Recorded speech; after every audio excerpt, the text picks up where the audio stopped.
નજરું રે કરે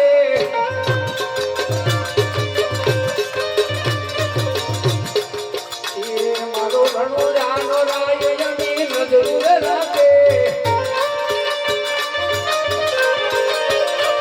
મારી ભેડે છે ભગવાન એની ભેડાયું બળે બળે વાત અને જેની જેની ભેડાયો વાળવી હોય એની તાલી આપવા કહું છું કિરણભાઈ હા પાછળ અમારું પાદરની મંડળ આવ્યું છે આપો તાલી અને પછી હવે સાંભળજો એનો મતલબ શું છે આ તો દગાડી રે દુનિયા જો જો જગો રે કરે આ બોલી દગાડી રે દુનિયા જો જો જગો રે કરે પણ ભેડો હશે ભાડા વાળો એની